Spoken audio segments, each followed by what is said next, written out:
Okay, so now I'm gonna show you how to trim a dog's nails and how to Dremel a dog's nails.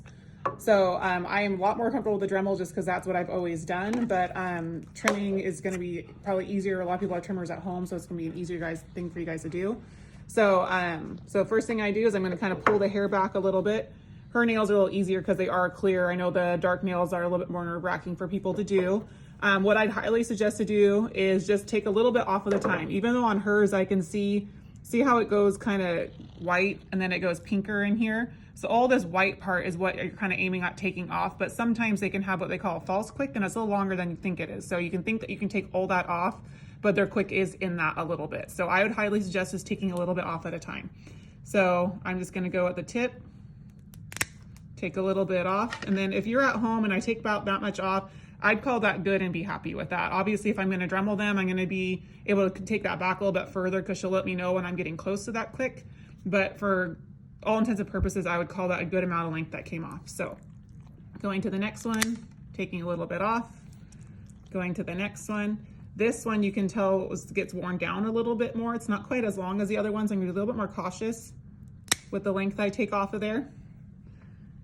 And then this one, take some length off. So, and that'll be enough to tie the dogs over and make them comfortable in the meantime. So, and then if you have a Dremel, she does not have dew claws, so always check for dew claws, but she does not have them. I'd use that same technique on the dew claws. So with the Dremel is gonna be all about the amount of pressure and how you hold the foot. Just like we were careful with the brushing, we're gonna be careful with how we hold their feet and their legs when we're doing our angles with Dremeling, just because you can kind of get them in an uncomfortable angle because we're trying to make ourselves comfortable, but we got to make certain that we make the dog comfortable first. So I'm gonna lift her foot off the ground to Dremel. It's kind of like when you're trying to get a cat to retract their claws, you're gonna put some pressure under that pad underneath there. And I'm gonna use my thumb pressure over the top to direct this nail onto the Dremel. So my thumb is pretty much what's applying the pressure to the Dremel, not so much me shoving the Dremel up into there. The Dremel is just gonna be following the pressure of my thumb and then rounding that nail up. You do wanna be careful of the hair around the pad. So here I am, I'm using my thumb pressure and moving my Dremel to my thumb pressure.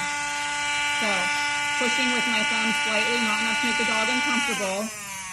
Taking the Dremel and rounding off the sides. Yeah, good. So thumb pressure, pointer finger pressure. Use these fingers that are holding the Dremel to stabilize my hand. And then rounding off. A lot of times when you guys first start off, you're gonna do this kind of thing, it's gonna bounce. Just try to keep an even, slow pressure. Don't try to aim to take a whole lot off at once, just to get the kind of round it off. So that's how you Dremel.